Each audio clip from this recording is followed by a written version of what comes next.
आपको भी नारियल कभी इंसान के सर जैसा लगा है? हंस रहे हो।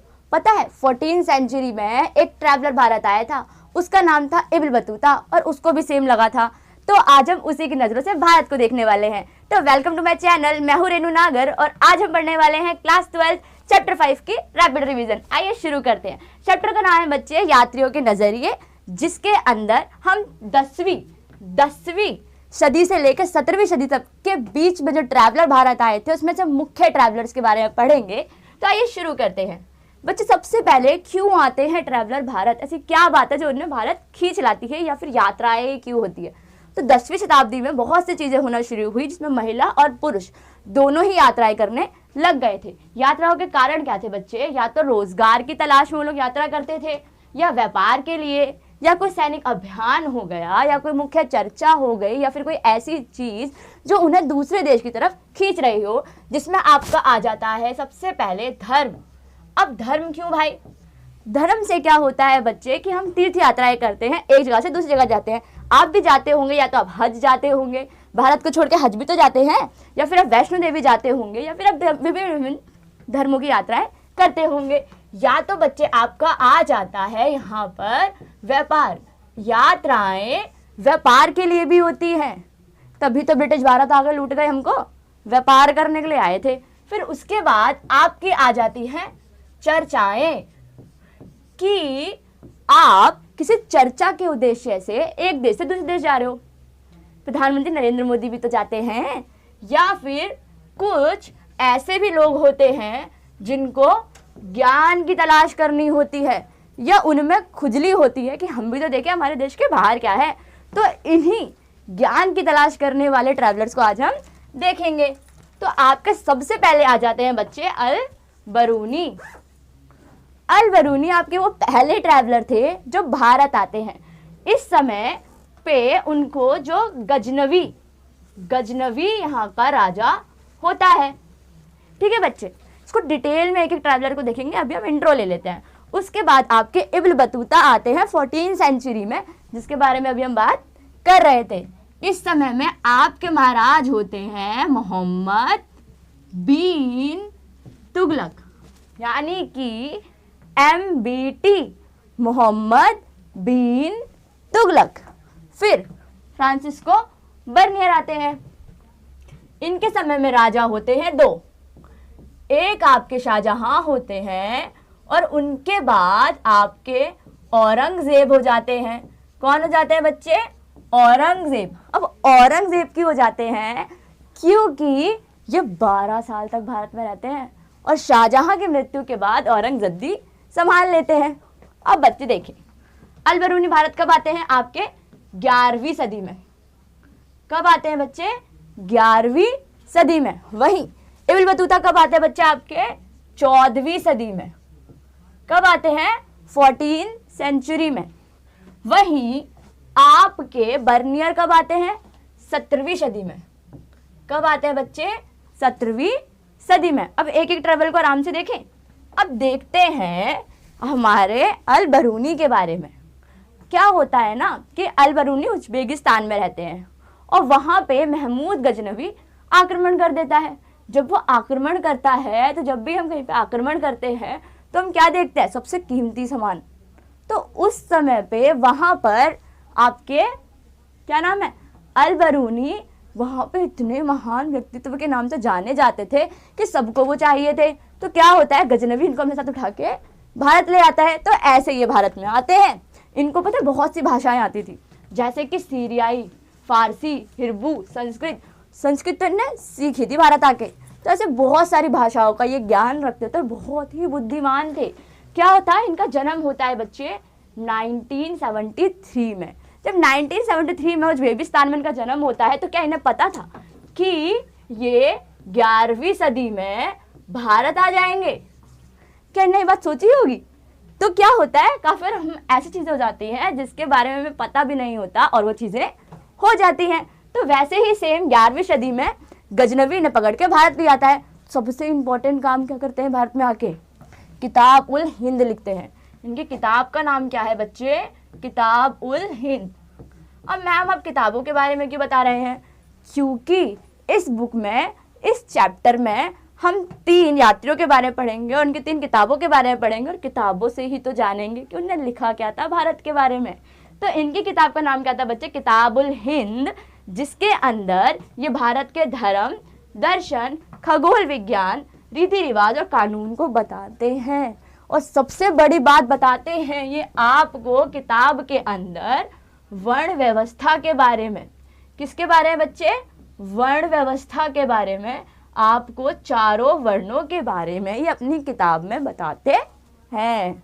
अब क्या था कि इस समय पे इनके सामने बहुत सी रुकावटें आती हैं, जिसमें 3 रुकावटें मेन है। पहली रुकावट, संस्कृत नहीं आती थी।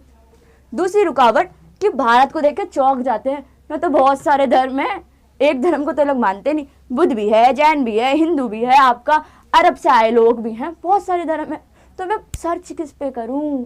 फिर तीसरी प्रॉब्लम इनके सामने क्या आती है कि भारत का अभिमान, ईगो, कि इनसे पूछो भाई क्या चल रहा है, मेरा भारत महान, ये कैसे हुआ, मेरा भारत महान, तो कमी है, हमारे भारत में ही ऐसा हो सकता है, अभिमान। तो 3 रुकावटें में देखने को मिलती है। पहली, संस्कृत भाषा का ज्ञान ना होना।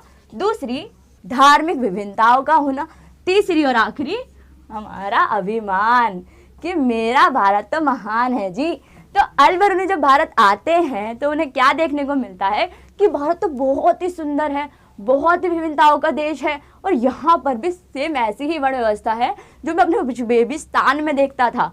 तो इसीलिए ये वर्ण व्यवस्था पे प्रहार करते हैं और बोलते हैं ऐसी तो कोई चीज होती ही नहीं है, ये तो हर जगह कॉमन है, इसमें अपवित्रता जैसा तो कुछ है ही नहीं। ये तो बिल्कुल फारस में, ईरान, उज्बेकिस्तान जहाँ से मैं आया हूँ वहाँ पे भी तो ये था, ये तो कंपल्सरी चीज़ें होनी ही चाहिए। ठीक है, इस बात पे वो क्या बोलते हैं कि अपवित्रता जैसा तो कुछ होता ही नहीं है। जो ब्राह्मण, क्षत्रिय, वैश्य, शूद्र हैं, ये तो क्रोनोलॉजी है और ये चलती रहती है और हर समाज में होती है। बस यही चीज़ है जो इन्हें दूसरे ट्रैवलर से अलग बनाती है, क्योंकि वाकई ट्रैवलर्स ने इन पे प्रहार बोला है, वहीं पर अलबरूनी ने इसकी तारीफें की हैं। इसके साथ साथ सबसे मेन मुद्दा इनका क्या है, ये जाति व्यवस्था के बारे में बताते हैं। भारत में विभिन्न जातियां हैं, विभिन्न धर्म हैं, विभिन्न वर्ण हैं, और हर वर्ण, हर धर्म, हर जाति में कुछ कुछ बातें हैं आपकी। उसके बाद अगर हम देखें तो हमारा अगला ट्रैवलर आ जाता है। अब अगले ट्रैवलर का नाम क्या है? Ibn Battuta. कुछ याद आ रहा है? कोई गाना याद आया आपको? इब्न बतूता पहन के जूता और चलता है तो करता है चुर। क्योंकि जो हमारे इब्न बतूता हैं वो बड़े शाही ठाट वाले इंसान थे जी। पता है क्या, इतने सुंदर कपड़े, इतने सुंदर जूते, इतने सुंदर बन के रहते थे कि पता चल जाता कि भारत का तो है ही नहीं। अब इब्न बतूता क्या थे कि ये बड़े उतने सटकीले टाइप के इंसान थे। इनका क्या था कि ये क्या कहते थे कि किताबों तो ठीक है, किताब तो मैं पढ़ लूँगा, पर मैं जाके समझूंगा है क्या। ये आपको मैप दिख रहा है बच्चे, इन्होंने यहाँ से शुरू किया था, घूमते घूमते घूमते घूमते कहाँ भारत की दिल्ली आ गए, और घूमते ही रहते थे, क्योंकि कहते थे आज के टाइम के व्लॉगर टाइप, घूमेंगे तभी तो पता चलेगा रियलिटी क्या है, किताबों पढ़ने से ज्ञान थोड़ी आएगा। इनका मानना ये था। और यही बात खत्म नहीं होती, ये बहुत विद्वान थे, इनके पिता भी काजी थे और ये भी काजी थे। अब शुरू करें इनकी स्टोरी थोड़ी सी। जब ये भारत आते हैं तो उस समय पे राजा कौन थे आपके? मोहम्मद बिन तुगलक। इन शॉर्ट में देखें तो बच्चे आपका MB और T, मोहम्मद बिन तुगलक आपके राजा थे। तो जब ये भारत में कदम रखते हैं तो क्या बोलते हैं? मैं सबसे महान हूँ, मुझे सब पता है, मैं तो सबको हरा दूंगा। मोहम्मद बिन तुगलक कहते हैं अच्छा जी आओ ज़रा हम भी तो देखें। तो जब वो अपने दरबार में इनको बुलाते हैं तो उन्हें सारे उलेमाओं को खड़ा कर देते हैं, महान से महान व्यक्ति को खड़ा कर देते हैं, कहते हैं अब करो, अब देखेंगे कि सबसे विद्वान कौन है। तो मोहम्मद बिन तुगलक के दरबार में जो इब्न बतूता होते हैं वो इतनी चालाकी से, इतनी समझदारी से अपने आप को प्रेजेंट करते हैं कि सारे उलेमा साइड हो जाते हैं। मोहम्मद बिन तुगलक इनसे खुश होकर इनको काजी की पदवी दे देते हैं। देखो सुल्तान ने उसे दिल्ली का काजी यानी कि दिल्ली का न्यायाधीश बना दिया। सोचो क्या बात होगी, क्या बात होगी इस इंसान में जिसने सारे उलेमाओं को हरा दिया और छोटी सी उम्र में आके बैठ के बन गया आपका काजी, वो भारत जैसे शहर का। तो अब शुरू करते हैं, आए कहाँ से थे? तो बच्चों ये आए थे मोरक्को से। कहाँ से आए थे बच्चों? मोहम्मद बिन तुगलक के दरबार में इब्न बतूता आपके मोरक्को से आए थे और आके रुकते कहाँ पर है? हमारे प्यारे भारत में। ठीक है बच्चे, भारत में रुकते हैं, मोहम्मद बिन तुगलक के दरबार में काजी बन जाते हैं और क्या फिर पुस्तक लिखते हैं, या तो रिहिला बोलो या रेहाला बोलो, इनकी बुक का नाम। हमने पीछे क्या देखा कि जो अल बरूनी है उनकी किताब का नाम क्या था? किताब उल हिंद। और इब्न बतूता की किताब का नाम क्या है? रिहाला या रेहेला। अब ई की मात्रा भी लगा सकते हैं और अब ए की मात्रा भी लगा सकते हैं, किताब का नाम नहीं बदलेगा। तो किताब के अंदर ये अपने बहुत सारे नजरिए लिखते हैं, अर्थशास्त्र को लिखते हैं, कृषि के बारे में लिखते हैं और सबसे इम्पोर्टेंट डाक व्यवस्था के बारे में लिखते हैं। ये भारत को देखकर चक्काचौंध रह जाते हैं। इनको तो नारियल में भी इंसान दिख रहा होता है और पत्तों में भी नहीं लगता है इसे क्यों उगाया जा रहा है। आइए देखते हैं। तो बच्चे जब आते हैं ना इब्न बतूता, तो ये ऐसे ही यात्री नहीं थे कि आ गए। ये इतने बड़े महान यात्री थे कि इन्हें सिर्फ भारत नहीं बल्कि मध्य एशिया, आपका चीन, आपका दक्षिण पूर्व एशिया, हर जगह जाके वहाँ की संस्कृतियों को जाना। ये ही नहीं, उनके साम्राज्यों में अपनी एक पहचान बनाई कि मैं क्या हूँ, एक महान राजा हूँ, एक महान यात्री हूँ। मैं कहाँ से आया हूँ? मोरक्को से आया हूँ। ठीक है बच्चे, आगे क्या देखेंगे कि इन्होंने भारत में बहुत सारी चीज़ें बताई। जैसे मेन बात इन्होंने क्या बताई थी? भारत की डाक व्यवस्था के बारे में, भारत की डाक व्यवस्था के बारे में कि वो आपके दो पार्ट्स में डिवाइड है। कौन से दो पार्ट्स है बच्चे? आपके दो पार्ट्स हैं आपके, एक पैदल सैनिक, दूसरा घुड़सवार सैनिक। इसको आगे डिटेल में देखेंगे। दूसरा वो भारत के बाजारों के बारे में बताते हैं, भारत के बाजारों के बारे में बताते हैं, भारत में आपकी और शहरों के बारे में बताते हैं कि भारत में तो बहुत बड़े शहर हैं, जिसमें नॉर्थ में बताते हैं वो हमारी दिल्ली को और साउथ में बताते हैं आपके दौलताबाद को, दौलताबाद को।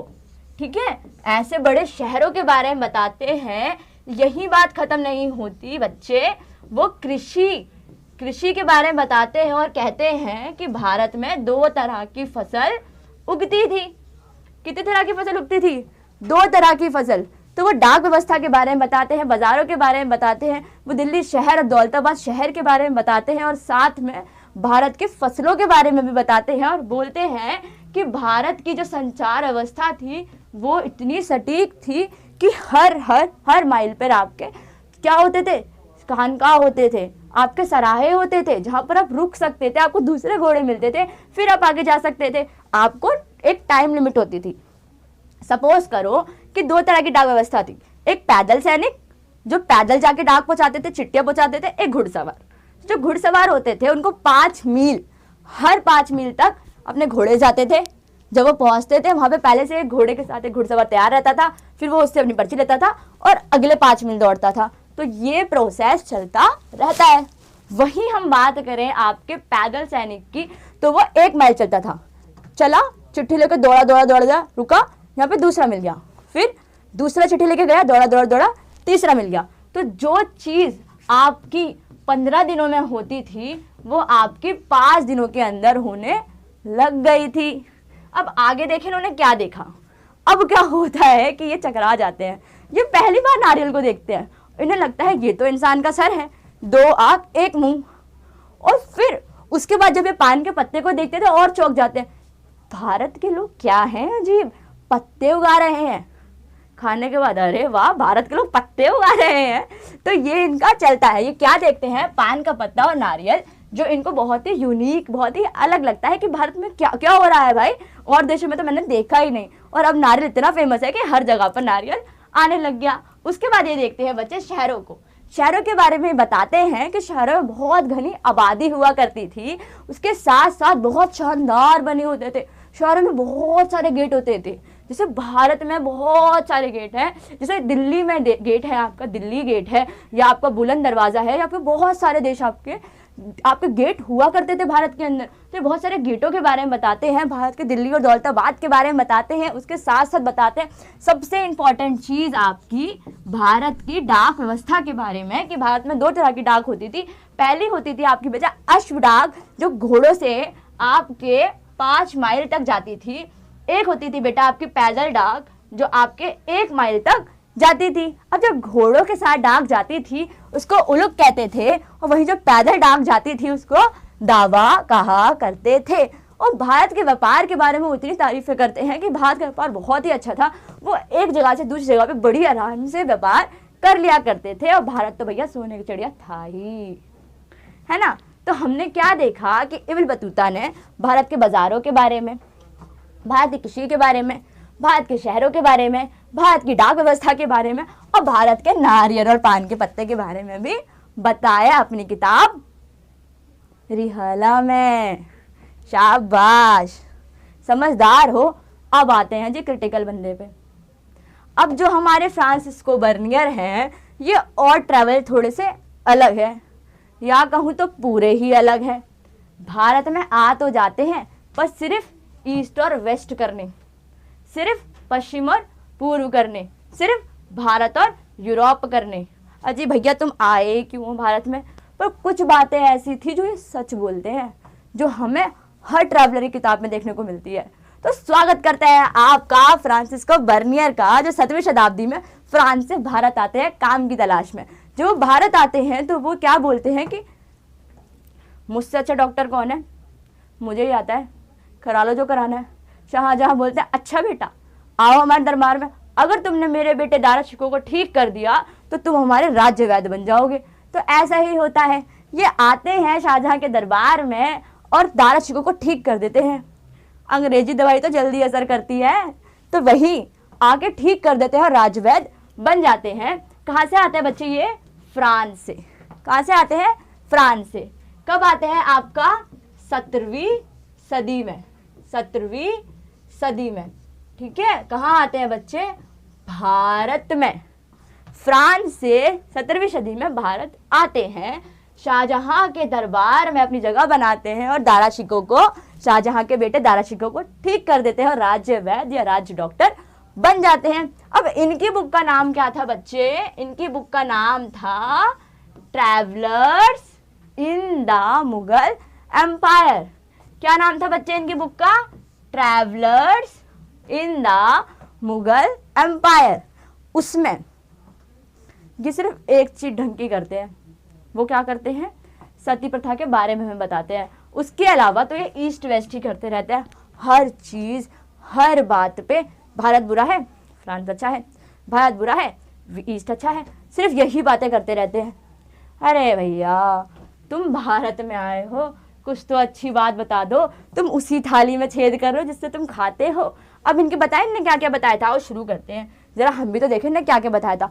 सबसे पहले बताते हैं भूमि स्वामित्व के बारे में, जो कि आपका सबसे इम्पोर्टेंट है, आपका बच्चे सबसे इम्पोर्टेंट है, ठीक है। ये क्या बोलते हैं कि भारत ना भिखारियों का राजा है, मतलब पैसा ही नहीं है, भारत भिखारियों, लिखा है भारत भिखारियों का राजा है। क्या बोलते हैं कि भारत में गरीब तो गरीब ही है, अमीर और अमीर हो रहा है, गरीब गरीब ही हो रहा है और राजा अमीर और अमीर हो रहा है। भारत में किसी के पास भी प्राइवेट प्रॉपर्टी नहीं है, बल्कि जितने भी प्रॉपर्टी है सब राजा के अंडर रहती है। देखो उनका मानना था कि भारत में प्राइवेट प्रॉपर्टी का अभाव है और जितना भी प्रॉपर्टी है वो सब क्राउन यानी कि आपके राजा के पास है। और इससे नुकसान क्या होता है बच्चे? इससे पहला नुकसान तो यही हो जाता है कि लोगों ना जमीन सुधारने की कोशिश ही नहीं करते। सपोज करो काफ़ी लोग होते हैं कि वो रेंट पे रहते हैं, वहीं वो अपने घर पे रहते हैं। अब वो रेंट पे जो रहते हैं वो क्या बोलते हैं, मेरा घर थोड़े ना किसी और का घर है, थोड़े दिनों के लिए रह रहा हूँ, टूट फूट हो रहे तो होने दे। वही जब वो अपने घर में रहेंगे तो उसको तो वो ढंग से रखेंगे, उसको तो वो रिपेयर कराएंगे, उसकी टूट फूट अच्छे से संभालेंगे। तो वही फ्रांसिस्को बर्नियर कहते हैं कि किसान के पास खुद की ज़मीन तो थी नहीं, तो राजा की ज़मीन का वो क्यों ही ध्यान रखेगा, है ना। उसके बाद क्या बोलते हैं कि अमीर और अमीर होते जा रहे हैं, गरीब और गरीब होते जा रहे हैं। तो वह इसके बारे में बताते हैं। उसके बाद क्या बोलते हैं कि आपके समाज में मिडिल क्लास है ही नहीं। अब बताओ, बिना मिडिल क्लास के भारत ही क्या। अब जहाँ मिडिल क्लास नहीं होगी वहाँ पे एजुकेशन नहीं होगी, वहाँ पे कोई मध्य में रहने वाला नहीं होगा, वहाँ पे सिर्फ अमीर और वहाँ पे सिर्फ गरीब होगा। अब जब अमीर गरीब होगा, बीच में कुछ नहीं होगा, तो क्या बढ़ेगी? असमानताएं। क्या बढ़ेगी? गरीबी। क्या बढ़ेगी कि एक पर्सन तो इतना अमीर है कि उसके पास सब है, और एक उसका नौकर से भी गरीब, एक उसका इतना गरीब कि सिर्फ वो उसकी सेवा करेगा तो ही उसको 2 वक्त की रोटी मिलेगी। तो यही बातें फ्रांसिस्को बर्नियर जाते हैं और व्यापारियों से कहते हैं कि भैया अपना काम करो ना, क्यों राजा के लिए काम कर रहे हो? तो वो क्या बोलते हैं कि जब मैं अपना काम करूंगा तब भी राजा के सिपाही आएंगे और उसको औने पौने दाव में ले जाएंगे, इससे अच्छा मैं राजा के यहाँ ही काम क्यों ना कर लूं। तो फ्रांसिस्को बर्नियर थोड़े हैरान हो जाते हैं भारत की दशा देखने के बाद। उसके बाद वो और क्या बोलते हैं बच्चे कि भारत है तो अच्छा, पर भारत में कुछ कमियां भी हैं। तो हमेशा आलोचनात्मक नजरिया रखते थे कि फ्रांस अच्छा है, फ्रांस बहुत अच्छा है, फ्रांस की व्यवस्था अच्छी है, फ्रांस में काम अच्छा होता है। वो फ्रांस को हमेशा अच्छा ही बताते थे। अब क्विक रिवीजन करते हैं फटाफट से, तीनों यात्रियों को ढंग से देखते हैं। पहला यात्री अल-बरूनी, कहाँ से आया? उज्बेकिस्तान से। कौन सी किताब थी? किताबुल हिंद। क्या बताया? संस्कृति के बारे में। किस चीज के बारे में सबसे ज्यादा बताया? तो वो बताया था जाति व्यवस्था के बारे में। वही हम बात करते हैं सेकंड यात्री इब्न बतूता। क्या, कहाँ से आया था? मोरक्को से। कौन सी किताब लिखी? रिहाला। ठीक है बच्चे, कैसी प्रवृत्ति का था, क्या नजरिया रखता था? तो जिज्ञासु और सामाजिक, उसको ना जानना होता था, हर चीज में अपना दिमाग लगाना होता था। नारियल है पानी पीते नहीं, तो इंसान का सर है, पान का पत्ता है खाते नहीं, पत्ते क्यों उगा रहे हैं, हर चीज में जिज्ञासु नजरिया। उसके बाद क्या था कि डाक व्यवस्था के बारे में बताता है, शहर के बारे में बताता है, संस्कृति के बारे में बताता है, कृषि के बारे में बताता है। यानी कि आपको अगर सबसे ज्यादा नॉलेज कहीं से मिलती है तो वो अपने इब्न बतूता से ही मिलती है, इसकी किताब से ही मिलती है। थर्ड हमारा कौन आता है? फ्रांसिस्को बर्नियर, या खाली हम इसको बर्नियर भी कह सकते हैं। कहाँ से आए भैया? फ्रांस से आए। किताब का नाम क्या था? Travels in the Mughal empire. उसके बाद नजरिया क्या था? आलोचनात्मक तुलनात्मक। आलोचनात्मक क्यों? हर चीज में टांग अड़ानी है, हर चीज में बोलना है ऐसा नहीं ऐसा क्यों। तुलनात्मक क्यों? फ्रांस अच्छा है, भारत खराब है, फ्रांस के रोड अच्छे हैं, भारत में रोड नहीं है, फ्रांस के राजा अच्छे हैं, भारत में राजा नहीं है, फ्रांस में दास व्यवस्था नहीं है, भारत में दास व्यवस्था है, फ्रांस में सती नहीं होते, भारत में सती होते हैं। हर चीज में तुलना करना, ये नहीं देखना कि कुछ अच्छी बातें भी तो हैं। हर चीज में आलोचनात्मक नजरिया रखना। किसके बारे में मुख्य फोकस करा? तो लैंड ओनरशिप, भूमि स्वामित्व के बारे में, कि प्राइवेट लैंड भी लोगों के पास होने चाहिए। उसके बाद बच्चे अगर हम देखें कि इन रियलिटी भारत में क्या सच में दास व्यवस्था ऐसी थी, क्या सच में सती प्रथा ऐसी थी जो हमें ट्रैवलर्स की बुक में देखने को मिलता है? जी हाँ, पता है, अगर हम अपने देश की किताबें पढ़ें, अगर राजा के दरबार में बैठा लेखक राजा के बारे में लिखेगा तो वो तो अच्छा ही लिखेगा ना। वहीं पर कोई दूसरे शहर से आया हुआ इंसान उसके बारे में लिखेगा तो वो वही लिखेगा जो दिखेगा। इसलिए हम विदेशियों के यात्री वृत्तांत को पढ़ते हैं ताकि हमें सटीक असलता पता चले। तो हमें क्या मिलता है बच्चे कि भारत में दासों का व्यापार होता था। मतलब ऐसी स्थिति थी भारत में कि जो दास थे ना, उनका व्यापार होता था, दास बेचे और खरीदे जाते थे आपके। अगर कोई हट्टा कट्टा है उसके ज्यादा पैसे, कोई दुबला है तो उसके कम पैसे। दास ऐसा था कि आपने 11th क्लास में मेसोपोटामिया पढ़ा था, आपने 11th क्लास में पढ़ा था ना कि दासों की क्या स्थिति थी वहां पे। ऐसे ही सेम भारत में भी दासों की स्थिति ऐसी ही थी। 10वीं शताब्दी से लेकर 17वीं शताब्दी, 10वीं सदी से लेकर 17वीं सदी, इनके बीच में जो दास व्यवस्था थी वो व्यापार में ही कन्वर्ट हो रखी थी बच्चे। कि आपका क्या था कि अगर आप एक दास है तो आपको बेचा और खरीदा ही जाएगा, आप इसलिए ही बने हो, बच्चे पैदा कराए जाएंगे ताकि वो भी दास बन सके। ठीक है, और महिलाओं को भी उसी तराजू में तोला जाता था जिस तराजू में आपके दासों को तोला जाता था। अब इसके बारे में हमें कहाँ से पता चलता है? तो इसके बारे में बर्नियर ने लिखा अपनी सती प्रथा। बर्नियर ने सती प्रथा के बारे में लिखा है। जब बर्नियर का वृत्तांत आप सुनोगे ना तो आपको लगेगा कि आपके रोंगटे खड़े हो जाएंगे। बर्नियर ना लाहौर में जाते हैं सुबह। कहाँ जाते हैं बच्चे? लाहौर में। अब जब वो लाहौर की सड़कों पर घूम रहे होते हैं तो उन्हें चीखने चिल्लाने की आवाज़ आती है। जब वो चीखने चिल्लाने की आवाज़ को फॉलो करते हैं तो वो क्या देखते हैं? 12 साल की बच्ची, एक महज 12 साल की बच्ची को बहुत ज़्यादा आपको जहर या नशीली चीजें पिला रखी हैं कि वो होश में नहीं है, वो चिल्ला रही है, औरतों ने उसको पकड़ रखा है और 4 ब्राह्मण चिता के पास खड़े हैं और मंत्र फूक रहे हैं और जबरदस्ती जाकर उसको हमें बिठा दिया, और बिठा दिया तो उसे जला दिया जिंदा। एक छोटी बच्ची जो 12 साल की थी, जो चीख रही है, चिल्ला रही है, औरतों ने पकड़ के, पंडितों ने पकड़ के चिता बिठा के उसको जला दिया, और वो चीख रही थी कि मुझे बचाओ बचाओ, पर कोई नहीं बचा सका क्योंकि वो सती हो रही थी, क्योंकि महज 12 साल की बच्ची का पति मर चुका था, जो बेशक बूढ़ा हो या जवान हो या कुछ भी हो, और उसकी ये सजा थी कि उसका पति मर गया, तुझे जलना पड़ेगा क्योंकि तू विधवा है। ये सती प्रथा थी भारत के अंदर, जो बर्नियर ने अपनी किताब के अंदर लिखी। सोचो क्या दशा थी भारत की। उसके बाद ऐसा नहीं था कि महिलाओं की स्थिति बहुत ही खराब थी, पर कुछ जगह पे तो बहुत खराब थी, पर कुछ जगह महिला ठीक भी थी। वो साथ में मिलकर कृषि करती थी, साथ में मिलकर घर चलाती थी, साथ में मिलकर व्यापार करती थी। तो बच्चे, हम एक तराजू में ना सिर्फ नेगेटिविटी नहीं तोल सकते, तराजू में हमें अच्छाइयाँ बुराइयाँ दोनों को ही तोलना पड़ेगा। महिलाओं की स्थिति खराब जरूर थी, महिलाओं को सती करा जरूर जाता था, पर उस 80% सती होने वाली महिलाओं में से 20% महिलाएं ऐसी भी थी जो अपने पति से कंधा मिला रही थी, विधवा पुनर्विवाह कर रही थी, या फिर अपने लिए आवाज उठा रही थी और लड़ रही थी समाज से। तो बच्चे, ये थी दास और महिलाओं की स्थिति। आपको पता है, दास और महिला को सेम तराजू में तोला जाता था कि जो स्थिति दास कितना खरीद रहे हैं, बेच रहे हैं, पैसा लगा रहे हैं, वही स्थिति महिलाओं की थी, खरीद रहे हैं, बेच रहे हैं, या फिर पैसा देके कहीं पे बेच दिया उसको, शादी करा दी उसकी और अपना आराम से। महिलाओं को तो ऐसा था कि मतलब उनको पैदा हो गई ना तो आपके लिए बोझ है, ऐसी स्थिति थी। पर कुछ अच्छी भी थी कि वो अपने लालन पालन खुद से कर पा रही थी। अब एक बार क्विक रिवीजन करते हैं। सबसे पहले अल-बरूनी भारत में आते हैं 11वीं सदी में। अल-बरूनी भारत में आते हैं 11वीं सदी में, किताब लिखते हैं बेटा आपकी किताब उल हिंद। उनकी बाधा क्या थी कि उन्हें संस्कृत समझ नहीं आती थी, पर उन्होंने क्या करा कि आपके ब्राह्मणों को दोस्त बना लिया।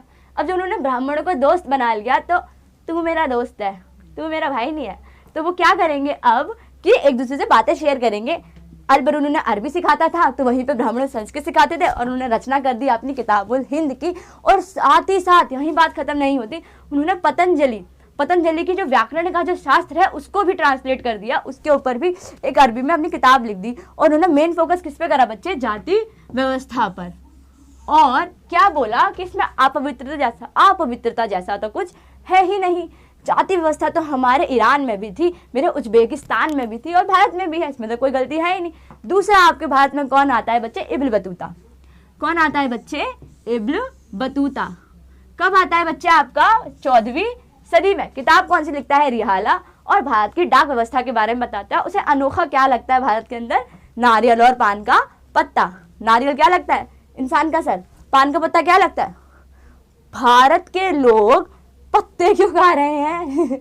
इनके पास खाना नहीं है क्या? पर जब वो खुद टेस्ट करता है, लगता है कि एक और लगा दो। अब क्या है कि लास्ट आपके हमारे कौन आते हैं बच्चे? Francisco Bernier. कब आते हैं? 17वीं सदी में। बुक कौन सी लिखते हैं? Travels in the Mughal empire, जिसके अंदर वो क्या करते हैं? भारत को कंपेयर करते हैं यूरोपियन कंट्रीज से, और खासकर फ्रांस से, और भारत को बड़ा ही कटाक्ष नजरों से देखते हैं, और भारत के भू स्वामित्व, भारत की सती प्रथा, भारत की दास व्यवस्था के बारे में अपनी किताब में लिखते हैं। अब क्या है बच्चे कि आज के लिए तो बस इतना ही, पर आपके लिए कुछ होमवर्क जरूर है। और होमवर्क क्या है कि आपको इन चारों में से कोई 2 क्वेश्चन करके लाने हैं। कोई 2 क्वेश्चन आपको होमवर्क में करके लाने हैं। क्वेश्चन समझा दूं? पहला क्वेश्चन क्या है बच्चे? आपको किताब उल हिंद के ऊपर एक शॉर्ट नोट लिखना है। अपनी मर्जी से आप जो लिखना चाहो लिख सकते हो, और कमेंट सेक्शन में पिन कर देना, मैं पढ़ूंगी जरूर। उसके बाद क्या है कि आपको बताना है इब्न बतूता ने भारत की डाक व्यवस्था के बारे में क्या बताया। इसके अंदर आपको याद है ना, 2 बताई थी, एक घुड़सवार वाली, ठीक है, और दूसरी पैदल वाली कि जो भारत के लोग थे वो क्या करते थे? हर 1 माइल पे पैदल भागते थे। वहाँ पे कोई दूसरा पर्सन होता था, वो चिट्ठी लेता था, फिर वो 1 माइल पैदल भागता था। वहीं पे जो घुड़सवार वाली थी, उसके अंदर क्या था कि एक घुड़सवार होता था, 5 माइल भागता था, उसके बाद कोई दूसरा घुड़सवार उसको कंटिन्यू करता था, और बीच बीच में सराहे होते थे। अब क्या है, आपका तीसरा क्वेश्चन है कि आपको बर्नियर के बारे में बताना है कि उसने प्राइवेट ओनरशिप के बारे में क्या बोला। अब क्या है आपका लास्ट क्वेश्चन कि आपको कंपेयर करना है बर्नियर और इब्न बतूता के बीच में कि उन्होंने भारत के बारे में क्या बताया। मैं साइड हट जाती हूँ, इसका स्क्रीनशॉट ले लो, ठीक है, कॉपी में लिख लो, स्क्रीनशॉट ले लो, कॉपी में लिख लो, ठीक है, फटाक से इसके आंसर कमेंट सेक्शन में लिख देना। और आज का चैप्टर हम यहीं खत्म करते हैं और मिलते हैं आपसे अगली क्लास में। धन्यवाद। जय हिंद।